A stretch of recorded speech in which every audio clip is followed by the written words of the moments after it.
मित्रांनो, काल एक अघटित घटना घडली होती. अंगावर काटा यावा अशी ही घटना घडली होती. भोर तालुक्यातील कापूरमधून एका व्यापाऱ्याच्या मुलाचं अपहरण करण्यात आलं होतं आणि त्याला ते अपहरणकर्ते जेजुरी पोलीस स्टेशनच्या हद्दीत घेऊन आले होते. जेजुरी पोलीस स्टेशनच्या हद्दीतील माझ्या पाठीमागचं जे आउटपोस्ट आहे ते नीरा आउटपोस्ट आहे. याच भागातील 3 कर्मचारी त्यावेळेस ड्युटीवर होते आणि त्यांनी आता अगदी शिताफीनं म्हणजे त्या अपहरणकर्त्यांना अगदी आडवं जाऊन त्यांना अडवलं होतं. ते रस्त्यावर यायची वाट न पाहता त्यांनी वीरवरून जो रस्ता निरेकडे येतो त्या रस्त्याला म्हणजे जेवरपाशी जाऊन त्यांना गाठलं आणि त्यांना पकडलं आणि त्या अपहरण ज्या मुलाचं झालं होतं त्या मुलाला त्यांनी त्यांच्या तावडीतून सोडवलेलं होतं. हे कर्मचारी आहेत, त्यांनी चांगल्या पद्धतीनं काम केले आणि म्हणूनच आज पुरंदर तालुका मराठी पत्रकार संघ असेल किंवा मराठी पत्रकार परिषद असेल किंवा नीरा शहर पत्रकार संघाच्या वतीनं आज आम्ही त्यांचा सन्मान करणार आहोत, सत्कार करणार आहोत. खरंच अशा पद्धतीनं चांगलं काम करणारे जर कर्मचारी आणि वेळीच त्या कामाची दखल घेऊन वेळीच कारवाई जर पोलिसांनी केली तर किती चांगलं यश प्राप्त होऊ शकतं हे त्या तिघांच्या तत्परतेमुळे दिसून येते आणि म्हणूनच आपण आज त्यांचा सत्कार करणार आहोत. चला तर तुम्ही पण आमच्याबरोबर या आणि आपण त्यांचा सत्कार करूया. तर मित्रांनो, हे आहेत ते धाडसी पोलीस कर्मचारी ज्यांनी काल अत्यंत धाडसानं कारवाई करून अपहरणकर्त्यांच्या तावडीतून त्या तरुण मुलाला सोडवलेलं आहे. कोणतीही अघटित घटना घडण्यापूर्वी या पोलिसांनी त्याची सुटका केली. विशेष म्हणजे हे जे अपहरणकर्ते होते ते हत्यारबंद होते, त्यांच्याकडं प्राणघातक हत्यारे देखील होती. मात्र तरी देखील पोलिसांनी आपल्या जीवाची पर्वा न करता त्या तरुणाचे प्राण वाचवलेले आहेत आणि त्याची सुटका केलेली आहे. पोलिसांच्या अशा या धाडसी कारवाईचं नेहमीच कौतुक व्हायला पाहिजे आणि म्हणूनच पुरंदर तालुका मराठी पत्रकार संघ त्याचबरोबर मराठी पत्रकार परिषद आणि नीरा प्रेस क्लबच्या वतीनं या पोलीस कर्मचाऱ्यांचं कौतुक केलं जाते. त्यांना पुष्पगुच्छ देऊन त्यांचं कौतुक केलं जाते, त्यांचा सत्कार केला जातो आहे. आपणही देखील अशा पोलीस कर्मचाऱ्यांचा सत्कार वेळीच करायला पाहिजे, कारण एखाद्याने केलेल्या कामाचं कौतुक जर आपण केलं तर त्याच्यामध्ये त्याला प्रेरणा मिळते आणि पुन्हा एकदा अशी चांगली कामं करण्यासाठी तो व्यक्ती सदैव तत्पर होत असतो आणि म्हणूनच आम्ही देखील या कर्मचाऱ्यांचा सत्कार केला आहे. या धाडसी कारवाईमध्ये तत्परतेने ज्यांनी कारवाई केलेली आहे ते म्हणजे नीरा क्षेत्राचे पोलीस उपनिरीक्षक रविराज कोकरे, पोलीस कॉन्स्टेबल हरिश्चंद्र करे आणि प्रसाद कोळेकर या तिघांनी देखील मोठं धाडस दाखवलं आणि त्या अपहरणकर्त्यांना तातडीने ताब्यात घेतलेलं आहे. त्याचबरोबर ज्याचं अपहरण केलं होतं त्या 18 वर्षीय तरुणाची सुटका केलेली आहे.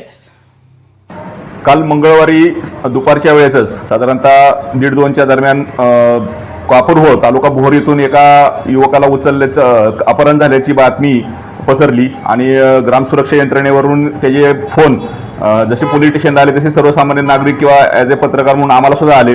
त्यावेळेसच आमचा काळजाचा ठोका चुकला होता की एका युवकाला उचलल्यानंतर काय होतं ह्याचे आम्ही मागच्या काळात साधारणतः 98-99 साली आम्ही एक बातमी केली होती किंवा आमच्या इथे एक अशी घटना घडली होती. अमित सोनवणे म्हणून एका 14 वर्षीय मुलाचं अपहरण लहू ढेकण्यासारख्या एका क्रूर व्यक्तीने केलं होतं आणि त्यावेळेस त्या मुलाचं 2-3 दिवसानंतर त्याचा मृत्यू झाला आणि ती खूप मोठी दुर्दैवी घटना होती.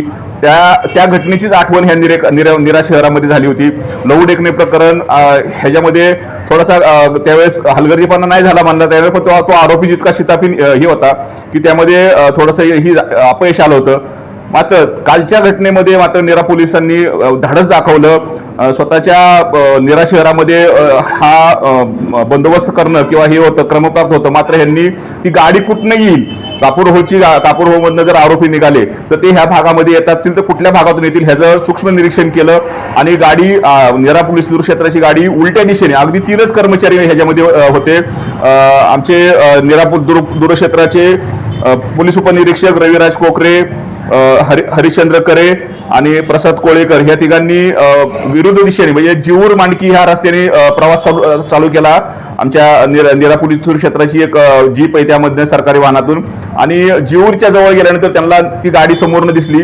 त्या गाडीवाल्या त्या अपहरणकर्त्यांना सुद्धा ह्या पोलिसांची आमच्या गाडी नीरा पोलीस क्षेत्राची गाडी दिसल्यानंतर त्यांनी दिशा बदलली रस्त्याचा आणि ते आडबाजूला असलेल्या पिसुर्टी रोडनी म्हणजे जीऊरमधनं पिसुर्टी साईडला वाल्ल्या साईडला जायला एक छोटा रस्ता त्या रस्त्याने त्यांनी गाडीचा वेग वाढवला आणि ह्या आमच्या कर्मचाऱ्यांनी त्या गाडीचा पाठलाग करायला सुरुवात केली आणि त्या दरम्यान ती गाडी ही झाली, रस्ता सोडून उसामध्ये गेली. पण ते अपहरणकर्ते पळून गेले, मात्र ह्यांना त्या मुलाला वाचवण्यात यश आलं. काही काळानंतर ह्या कर्मचाऱ्यांनी आणि राजगडच्या पोलीस आणि जेजुरीच्या पोलिसांनी मिळून 2 आरोपी शोधल्याचे आम्हाला सांगितले. दीपक वाकचौरे साहेब आमचे जेजुरी पोलीस स्टेशनचे पोलीस निरीक्षक हेही एका 5 मिनिटातच त्या क्षणी आले. त्या मुलाला ताब्यात घेतलं, मुलाची आरोग्य तपासणी करायसाठी पाठवलं. अगदी फिल्म स्टाईलनी, म्हणजे जसं आपण भारत पाकिस्तानच्या युद्धामध्ये सांगतो की युद्धाची पार्श्वभूमी झाल्यानंतर पुढून आर्मी येते का नाही येत ह्याचा विचार न करता त्या देशात जाऊन सर्जिकल स्ट्राईक जसा केला, तसंच आज नीरा पोलीस दूर क्षेत्राने नीरेमध्ये आरोपी येण्याची वाट नाही बघितली, तर पुढे जाऊन त्यांना अटॅक केला आणि ह्याला एक सर्जिकल स्ट्राईकच आम्ही म्हणतो. त्याबद्दल आज आम्ही नीरा येथे येऊन त्यांचा नीरा शहर पत्रकार संघ, नीरा प्रेस क्लब, मराठी पत्रकार परिषदेच्या वतीने आणि पुरंदर तालुका पत्रकार संघाच्या व पुणे जिल्हा पत्रकार संघाच्या वतीने आम्ही सर्व सभासद आमचे जे काही नीरामध्ये काम करतो आम्ही त्यांच्या वतीने त्यांचा यथोचित असा सन्मान केलाय, सत्कार केलाय आणि पुढील काळामध्ये महाराष्ट्र शासनाने या तिघांनाही उचित असं त्यांचं मान सन्मान राहिला पाहिजे. त्यांना कुठल्या तुमच्या ह्याच्यामध्ये जे बसतंय त्याप्रमाणे त्यांचा पुरस्कार देऊन किंवा सन्मान करून पदक मिळावं अशी आमची अपेक्षा आहे आणि इथून पुढच्या कार्यासाठी त्यांना शुभेच्छा.